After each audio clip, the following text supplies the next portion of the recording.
So I'm going to warn you right here, this is going to have spoilers from Season 1 of Fallout on Amazon Prime. Should be pretty obvious, but these spoilers here are just a warning from me to you.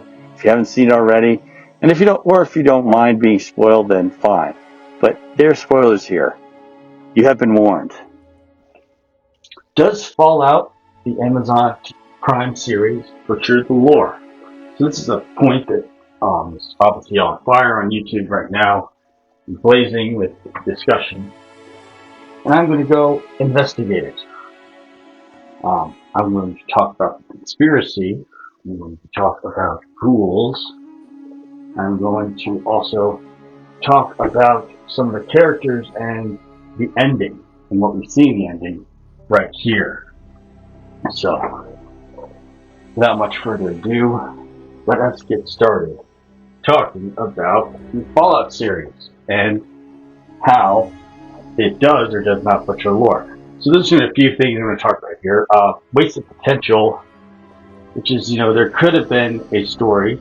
You could have put in something to really help the plot and make the plot more detailed, make the plot more substantial, but you did not.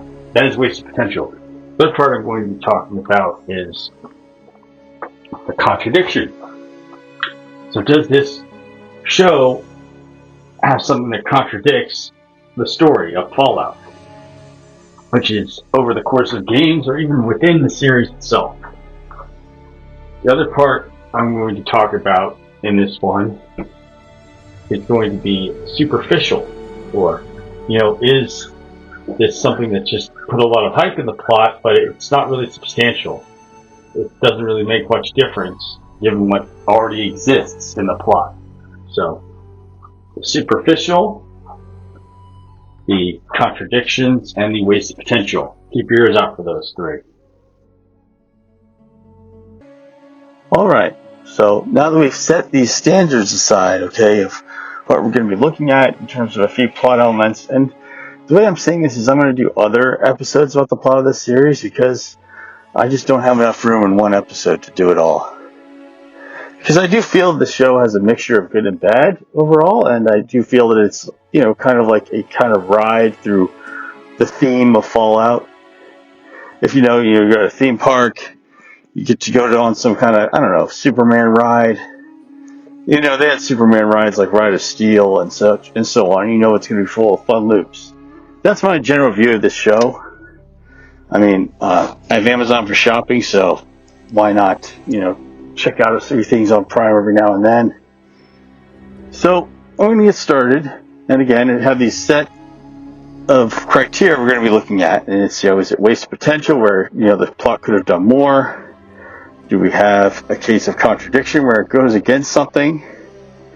And, the worst kind of contradiction is when it goes against the show itself. It is a little tricky here because this show is supposed to be the same continuity as the games, which usually isn't the case with an adaptation. Usually you just have a separate continuity for the adaptation and a separate one for the game. Or books. And then the final one is it superficial? Superficial means it's not really much of a change, but they try to tell you with the plot that it is a change or something new. An analogy to the superficial would be, just because I'm getting a software update doesn't mean the same thing as me getting a new phone. There are improvements, hopefully, with this update, but the device is still the same. So, without that, let's get started.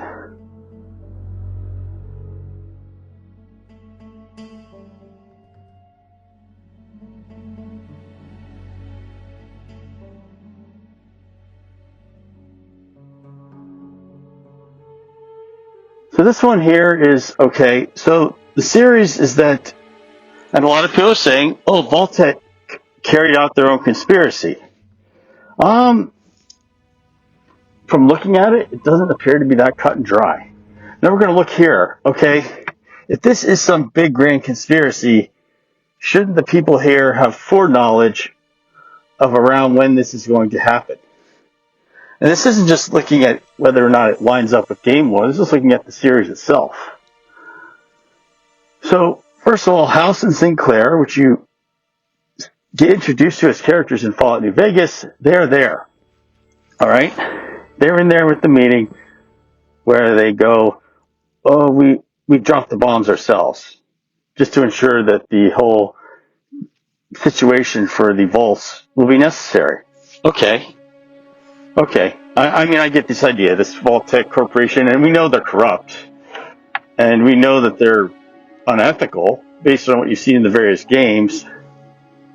In Fallout 2, at least the explanation at that point in Fallout 2 is that they were obviously a defense contract company, and they would obey the Enclave, which is remnants of the military command and government of the United States that survived the war, and now they're trying to reclaim the United States. You also get to see the Enclave in a significant faction in Fallout 3, not just 2, and there's a small remnant that may or may not ally with you in New Vegas.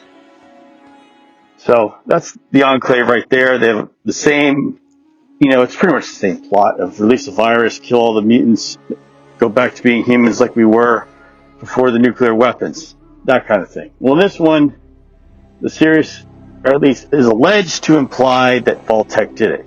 Now, going into what I said about foreknowledge, do these characters demonstrate foreknowledge? Now, some may, for whatever reason, not act on foreknowledge, but there are some here, like House. He's eccentric. He has a huge ego. He made his baby, or his project, of New Vegas, which is, in our world, it's Las Vegas. That's the whole point. He had his city. He wanted his city to be out of the bombs and keep going on with life as usual, as close to life as usual as he could. So House, in the games, at least what he tells you is that he looked at the risks. He looked at the probability. The risks, year after year, of a nuclear holocaust happening add up so much, given the condition of resources being depleted all over the world, which is the narrative of the Fallout games, back when New Vegas was made. They were over short on resources, short on oil, short on precious metals, short on food, short on water. With all those resource shortages and everything becoming scarce, desperation kicked in. Now, to think of desperation, you think of situations like the plane crash in the Andes or the Donner Party. People would do things such as murder and cannibalism because they really want to live, and they'll do it so bad that they'll sacrifice other people to keep themselves alive. Now, the whole idea of the Fallout narrative, as it begins with the Ron Perlman narrations of War Never Changes, was that the entire planet got to Donner Party levels of desperation, and they all just nuked each other. They didn't really care so much if they were going to die, because they either felt they were inevitably doomed, or they wanted so badly to keep on living that they would sacrifice almost everyone else. All out of scarcity.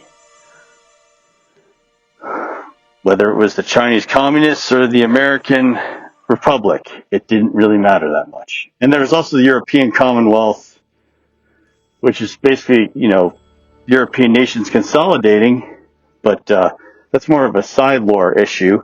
And going back to the series, at least from what House tells you, and even though if he could be lying, the plot of New Vegas is there because the bombs thwarted his plan to get the upgrades and the platinum chip.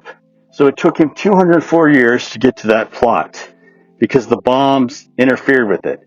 He didn't know exactly when it was happening. He was trying to get ready because he saw, we should just treat it as a certainty, because this probability year after year, and with the situation going on, it adds up. So let's just treat it all as a guarantee that the bombs will come. So as far as House told you, it wasn't a conspiracy he was involved in. It's just that he saw the world around him, he saw the situation, and he said, I'm just going to treat it as a certainty because this probability all adds up. I should just treat it as a guarantee that it's going to happen. So he did what he could, but the bombs prevented him from completing his plan.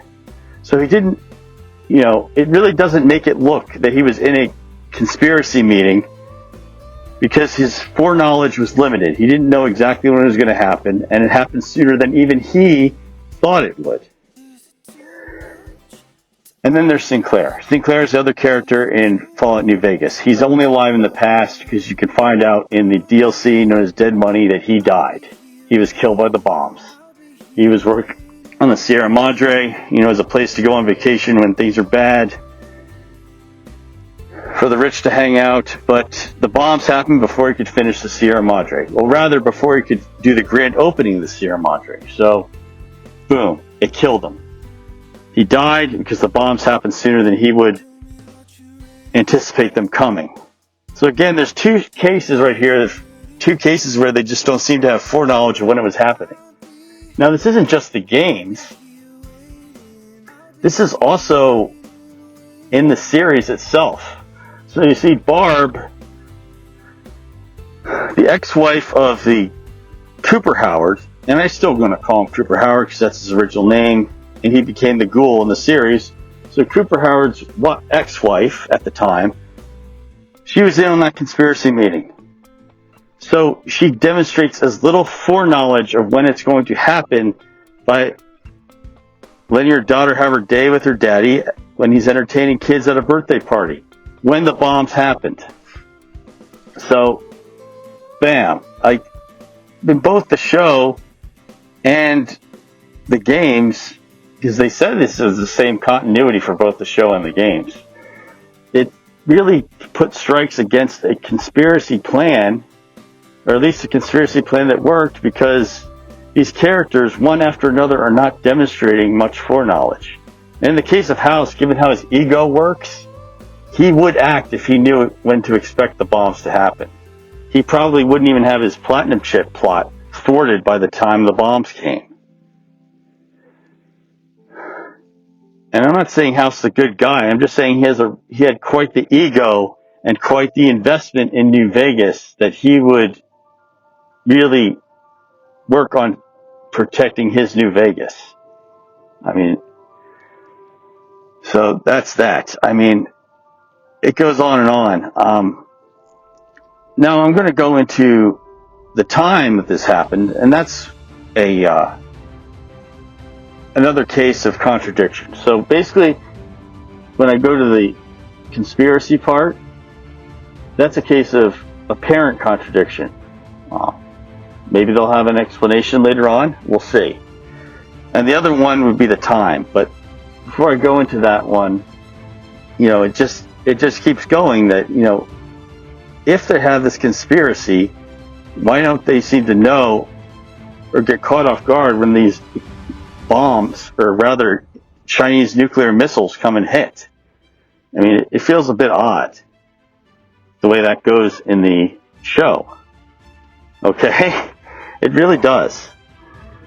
So why don't they have foreknowledge? Now, this is a minor thing, and I'm guessing they did it for drama, but oh my. So, in Fallout 3 and Fallout 4, you have these clocks stopped. Okay, so it looks like it stopped 9:45, 9:46 a.m. And I'm saying a.m. because in Fallout 4, you get to experience the day of the bomb. And it's morning time, you eat your breakfast, and you get called out to run to the shelter because you hear on the news that New York and somewhere in Pennsylvania have already been hit by nukes.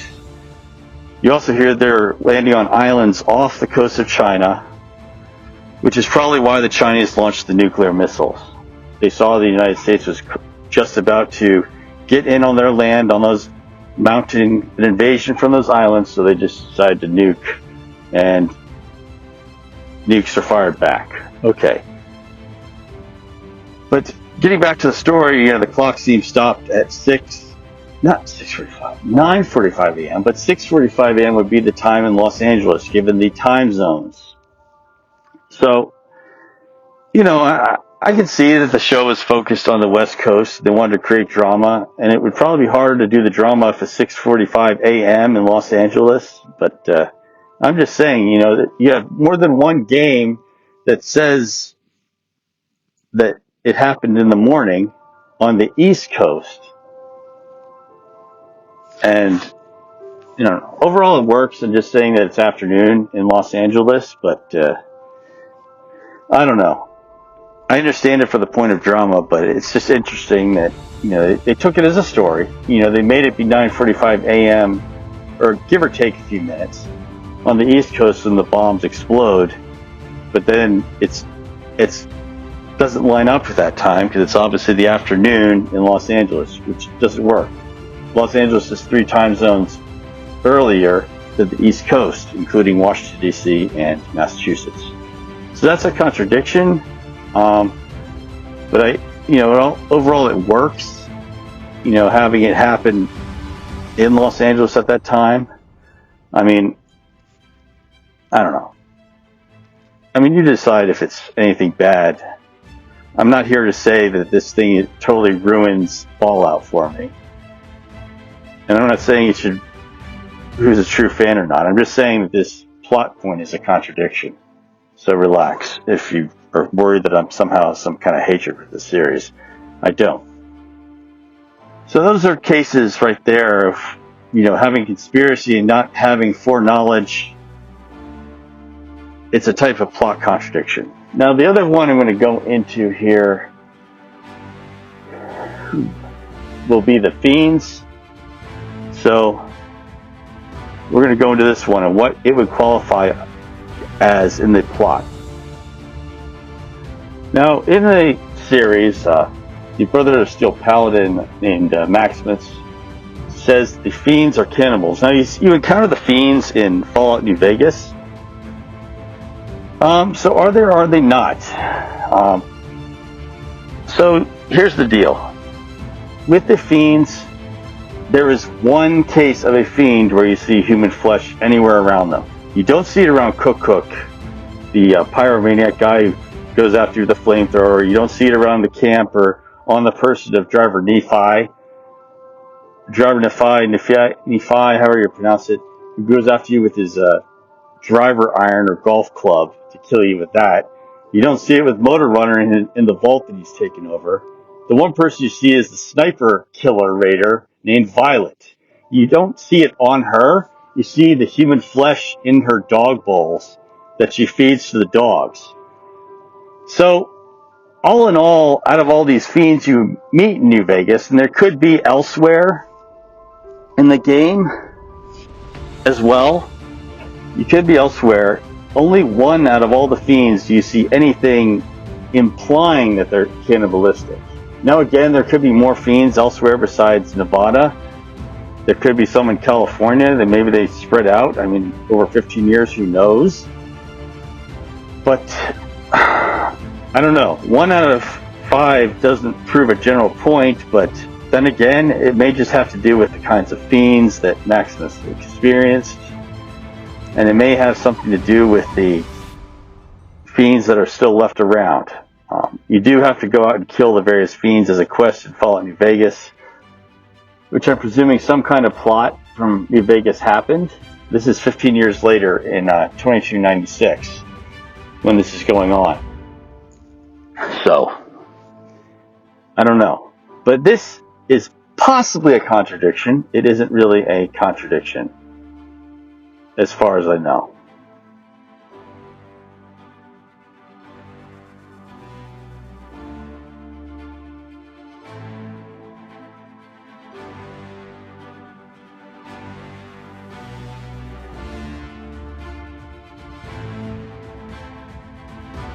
Now here we're going into another kind of plot issue, is what we call wasted potential.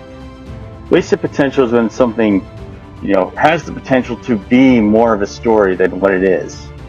So one case of wasted potential we're going to talk about here is the nature of the Ghouls. The other one is blowing up Shady Sands, and the other one is the state of New Vegas as we see it at the end of Season 1.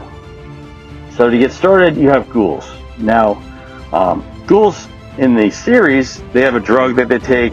It prevents them from going feral.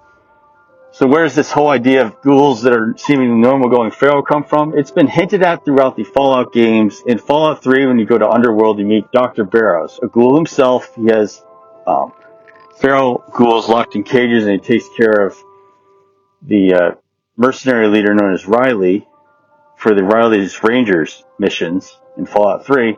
But Dr. Barrows describes it to you that ghouls have, in their condition, causes them to, over time, lose their reasoning. They become feral ghouls. It's kind of similar to like a slow progressing rabies or dementia, where the ghouls that are intellectual have their state of mind and their state of reasoning lost, and they become crazy. And that adds some complexity and goes close, out of all the things you see in Fallout 3, it goes close to that kind of dark, tragic tone and very bittersweet tone that you get in the original Fallout game. And to an extent in both Fallout 1 and 2, in Fallout 3, what Dr. Barrows tells you. And it is complicated. I mean, it's not just hitting a ghoul. You can legitimately be worried that one day they could go feral and rip you to shreds. So there's a complexity to it. It's not immediately or obviously evil, and it's not obviously good to distrust ghouls. But there is also that condition. Now in the series, they have essentially a treatment that they just keep taking a drug and it goes away. Now, I call this wasted potential because that could have been an interesting plot point. I mean, it was a tragic condition to the ghouls, but we skipped over the plot of how that came to be, and that could have been a pretty interesting plot. And that's why I'm calling it wasted potential. But it won't necessarily remain a wasted potential case. There could be a plot in later seasons, so I don't know. But it is an interesting point where something was resolved off screen and out of what you saw in the series, so that, wow, it would have been cool to hear more about that and how that happened. So that's one case of wasted potential. The other one is, those maniacs blew up Shady Sands! Insert the Planet of the Apes meme here. The You Maniacs meme. It's basically the reference from the end of Planet of the Apes, which, by the way, it's part of what I recommend in my Fallout-related media video that I've done previously. So check that one out too. I recommend it. It'll be in my cards and it will be in the description of this video. But yeah, they blew up Shady Sands. And as you watch the series, you'll see that, wow, Lucy's father, Hank McClane, did it to get Lucy back for parental custody resolutions. So he decided to just nuke the place where his ex was with Lucy, and he took Lucy away so he'd get her back. And he blew up Shady Sands to kill Mom and everyone else so that no one could come back asking him for Lucy again. I mean, it's that ridiculous. So basically they put the whole, blow up the megaton bomb. It didn't actually happen. Now the kind of disappointing part is that, it's, and I mean, they do enough of it, and they do another nuke the fridge Indiana Jones style thing where Paladin, or rather the Brother of Steel member named Maximus, because he's not a Paladin in the entire series, is saved from either it's a lawless situation after the bomb, or you're saved by the actual nuke by being in the fridge. Now, at first I didn't want to believe this is an actual nuclear missile or nuclear bomb, because it would just seem ridiculous that someone could get a nuke without a code. So I thought initially that Hank just sabotaged the nuclear fusion reactor, which in the Bethesda Fallout games, nuclear fusion reactors, large and small, if they fail, they create a nuclear bomb explosion, usually on a miniature scale because it's just, it's a smaller thing. This is in Fallout 4 where you can take a fusion core and turn it into a time bomb. And also with the cars in the Bethesda games, the cars have nuclear fusion reactors. And this is going to go into the later one, which is the redundancy. But no, interviews, and I've got the transcript provided to me by another video reviewer on YouTube. Thank you very much. Is that it's actually meant to be a nuclear missile launched post-war, which I didn't want to believe it because I believe it's stupid that someone besides a government or someone would at least need a code to use a nuke for launching and detonating, because in the world we live in, that's how they are. There's codes to actually use a nuclear weapon. Why? So you don't just use it by accident and cause, global nuclear holocaust by accident, and also so that the wrong people don't use it. But here, I'm just having to conclude with the interview showing that Hank actually had access and ability to control a bomb as a corporate guy at Vault Tec. Yeah, it reveals that he's with the Vault Tec Corp. It's just, like, this has got to be like this most stupid fictional version of the U.S. government I've seen. And I've seen a lot of stupid government in science fiction movies. They have their nukes. They're trusted it to a corporation to use it, which is really stupid. Because how do we know those corporations aren't going to use the proper authorization method? And it basically means that our government is corrupt like some communist regime, which is, just bad. Or possibly even more stupid, considering those communist countries haven't used nukes as a weapon of war yet. Okay, cross our fingers they haven't used them yet. But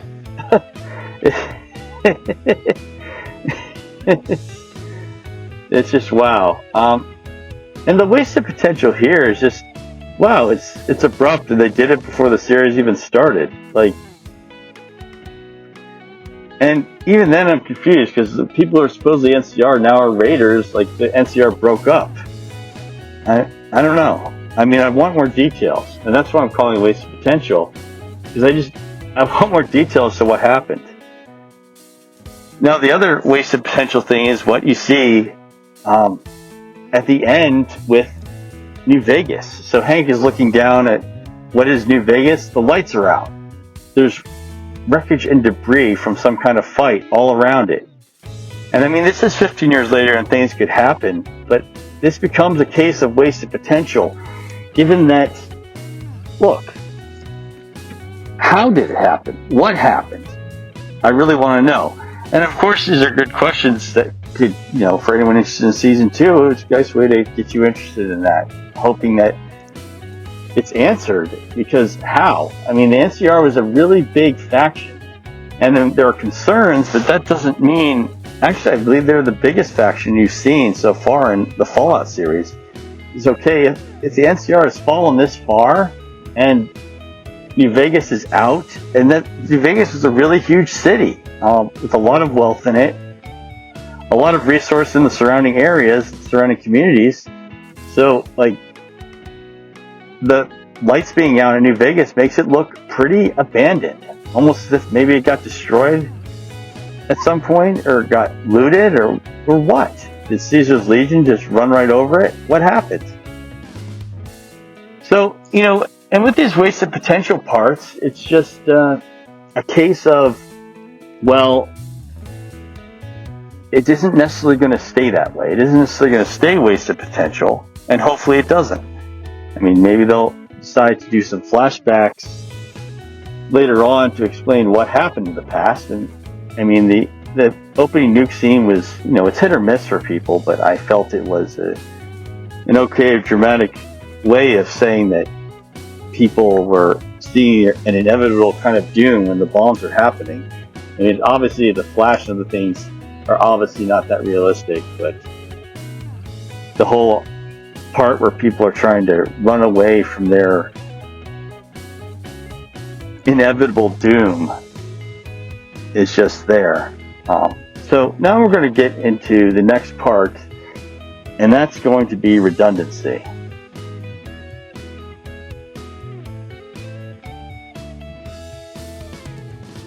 Now, this is strictly my opinion, but I don't really agree all that much with the Bethesda direction that they've chosen for the games.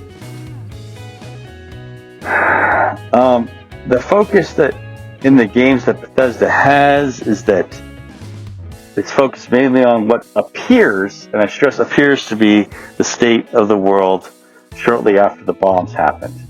I mean, it isn't that way because they keep pushing the timeline farther forward, but it looks like the bombs have happened. It looks like it's earlier in the timeline than over 200 years later it's seen in Fallout 3 and Fallout 4. New Vegas has some degree of this reason provided about the difference, since New Vegas had a missile defense system of some kind that prevented missiles from hitting Vegas itself, while the areas around Vegas in other neighboring states got destroyed by nuclear weapons. However, in this overall case, it becomes a kind of redundancy. The state of what you got in New Vegas, the game, is interesting as a plot point because it gave you a society that was a little more established than what you'd seen in previous games, except for maybe Fallout 2 with communities such as Vault City, which had begun getting larger, or New Reno, which had begun getting larger. So, but in Fallout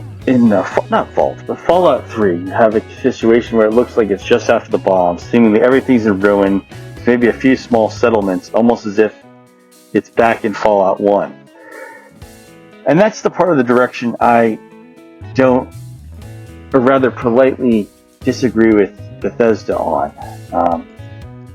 It's just, it's focusing on the world immediately following the bombs, and other situations like Fallout 2 and New Vegas show that the world has progressed to an extent and gotten a little bigger in the years that passed after people started leaving vaults.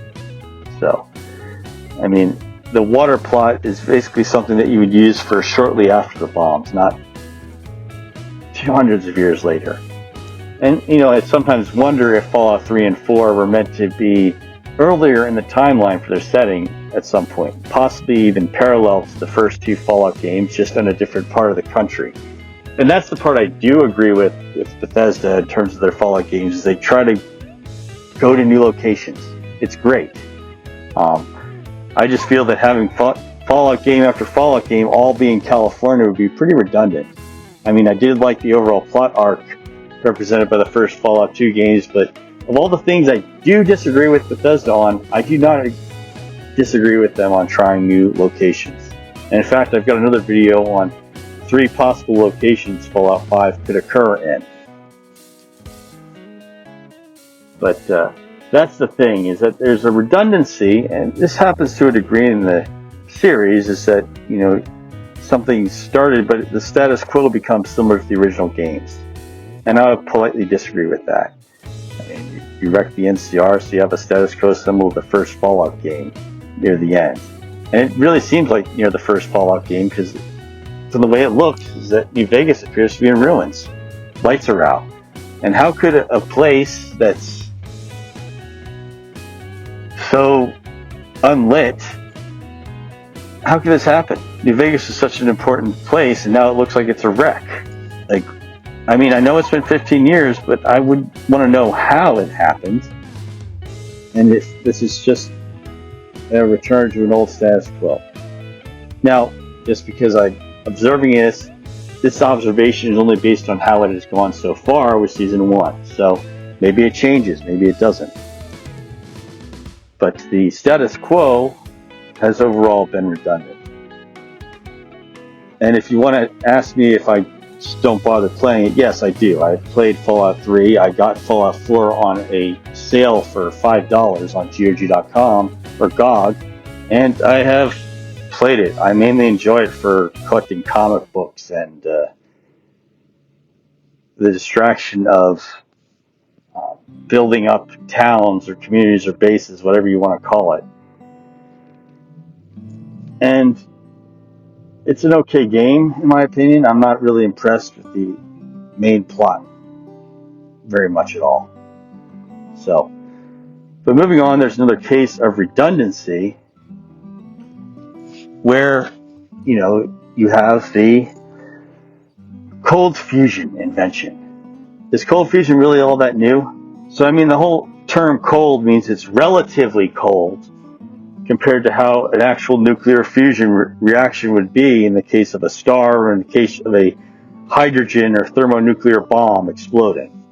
It was supposed to be a lot cooler. So the concept of cold fusion is the fact that with controlled nuclear fusion, the long time problem has been that you have a net loss of energy where you're consuming more energy running the reaction than you are obtaining or generating from the reaction. So in more recent years, we've had the announcement that we finally have a net gain energy from controlled nuclear fusion, but that's the idea. It's simply that you know how to make a nuclear fusion reaction that's controlled and uses less energy. Nuclear reaction on a small scale is a regular part of the Fallout games. Always has been, from the first game onwards. It occurs on a small scale, it occurs on a large scale. You have small nuclear fusion reactors powering electric cars in the Fallout universe. You have really tiny small nuclear reactors called microfusion cells, which you use as ammo clips on laser and plasma guns. And in the case of the Highwayman or Chrysalis Highwayman car in Fallout 2, which is a glorified fast travel. I mean, if you want to see post-nuclear bomb cars, watch the Mad Max movies or play the Mad Max video games. Otherwise, I think you'd have to go to mods in order to use cars in Fallout games. But cars aren't really a thing for Fallout. They're more of a Mad Max thing. So, in that sense, and then going on to how cold this controlled nuclear fusion in Fallout is, you can pull these cartridges out with your own hands in the games. You do it all the time, and it doesn't even burn you. So, really, the cold fusion in the jar isn't that much different. It's a very superficial element of the plot that they put in there. Like I said earlier, by superficial or redundancy, it's like saying that you have a new technology or a new computer because you updated your operating system or software. No, you didn't. You have better software, but it's still the same phone, still the same tablet, still the same computer. So in that sense, this cold fusion thing is a redundancy. Now that I've covered the various kinds of plot points that I've gone over in the Fallout series on Amazon Prime, I mean, if you have Amazon Prime, you can give it a watch. It's basically a theme park ride that themed as Fallout, you know, and you can enjoy it for that much. And I enjoyed it, especially the earlier episodes. With what we had there, I was a little disappointed by what they did with Maximus. I feel like it's been from Star Wars 2.0. But overall, you know, here are these three things, and you can talk about in the comments more about what we feel are, you know, contradictions, what we feel are wasted potential, and what we feel are redundancies in the plot. I obviously didn't cover all of them, but I could cover more in a later episode. I have an earlier video here for recommended media or Fallout related media, where if you like Fallout, you'll likely like these other films, and I'm going to do more episodes of that. And I'm just going to be doing Chaos Fallout Chronicles, where I just talk about and show moments from the game as I played them for the first time, various Fallout games. Or rather, I played them again after a while. But either way, all these playlists and these that I mentioned are going to be in the description or in the cards. Either way, I hope you have a wonderful time. Be safe out in the wasteland. Listen to your favorite DJ, Kaos Nova, and I'll be signing off. So as you probably see in my title, Did It Butcher the Lore? I do feel that there are contradictions in here. I do feel that there are, like I said, wasted potential. And I do feel that there's redundancies in the plot. But at the end of the day, I just felt like giving my own little piece of thought on the Fallout series. I just felt that people, you know, threw a lot of smoke screens out there on things that really weren't issues. And I just didn't feel like, you know, putting up a thing about that. I just felt like talking about the lore of the games, lore of the other various media, including the series, and just how it worked or how it didn't. Overall, I don't feel it's as crazy or as ruining of Fallout as a lot of people say it is. I mean, it's not perfect. It's a fun ride to an extent. I did enjoy, especially the first few episodes I felt were the best part of it before the plot felt a little more iffy, and I'll talk more about that later. But I do feel that it's an enjoyable ride. It's an enjoyable way to go see Fallout things brought to the visual medium, the medium of basically film, or in this case, it's basically streaming, which is today's television. And that kind of experience you just don't get.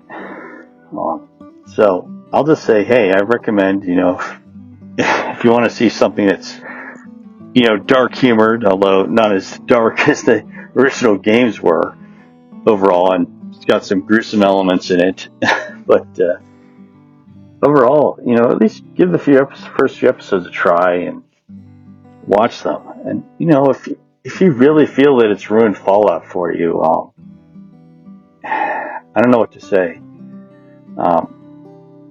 There are a lot of things that I haven't liked. Who knows how many franchises over the years. It doesn't ruin the overall franchise for me. I usually still have something about the franchise I bother with. I just don't bother with the endless direct-to-video or direct-to-streaming sequels that go on and on. I mean, franchises get milked for money. So, at the end, I just don't know what to say. I hope you find something you enjoy. And that part is that part. In the meantime, we're going to be talking a few more things about Fallout for a while.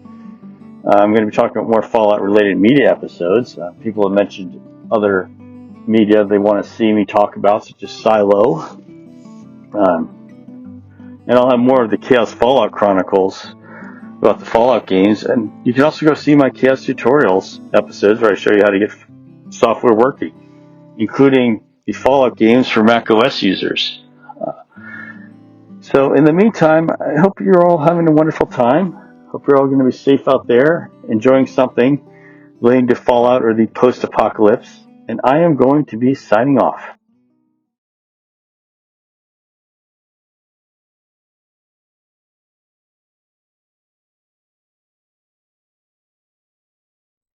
Hello there.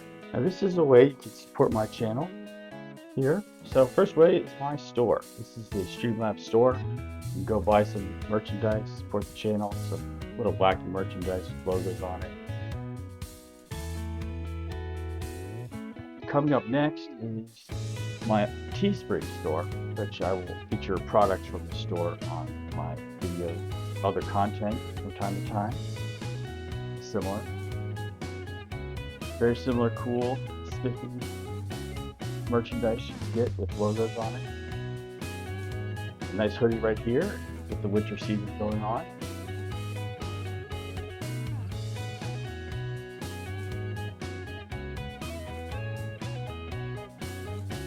And here's my Patreon. You can subscribe for exclusive access, early access, and the honor of being a member who offers support to my channel and the ongoing operations and creations especially. And the other one here, I also have a Rumble, which I have other videos for, because with YouTube you want to have a subject focus, so there's other content of other subjects. And this should be it. So in the meantime, I want to thank you as my audience for stopping by to watch this video. Thank you for all your support. In the meantime, be safe out there, and I'll be signing off.